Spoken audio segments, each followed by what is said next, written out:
ওখানেই দাঁড়াও। কেন রবিন? বউ সেজে ঘুমটা টেনে জাহান মঞ্জিলে প্রবেশ করলেই রবিন সিদ্দিকীর স্ত্রী হওয়া যায় না।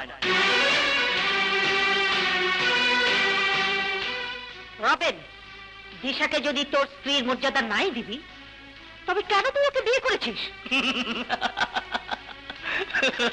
আমারও সেই একই প্রশ্ন দাদিমা।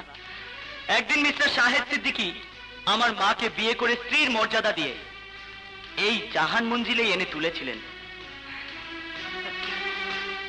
কিন্তু তুমি আমার মাকে সামান্য একজন দারোয়ানের মেয়ে বলে পুত্রবধূর স্বীকৃতি দাওনি, তাকে সমস্ত অধিকার থেকে বঞ্চিত করে এই জাহান মঞ্জিল থেকেই ঘাট ধাক্কা দিয়ে দিয়েছিলে।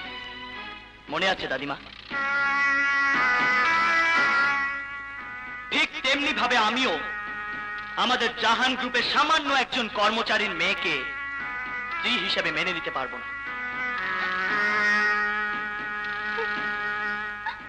রবিন, কি চাস তুই? Very simple. দিশার আগে এই জাহান মঞ্জিলের পুরাতন পুত্রবধূ মিস্টার শাহেদ সিদ্দিকীর স্ত্রী, মানে আমার মা, তার স্বীকৃতি চাই। দাদিমা, দোহাই দাদিমা, রবিনের মাকে তুমি স্বীকার করে নাও। না, আমি বেঁচে থাকতে কোনোদিন ওই দারোয়ানের মেয়েকে মেনে নিতে পারবো না। আল্লাহর কসম দাদিমা, যতক্ষণ তুমি আমার মাকে স্বীকার করে এই জাহান মঞ্জিলে ফিরিয়ে না আনবে, ততক্ষণ দিশাকেও আমি এই বাড়িতে ঢুকতে দেব না। Get out.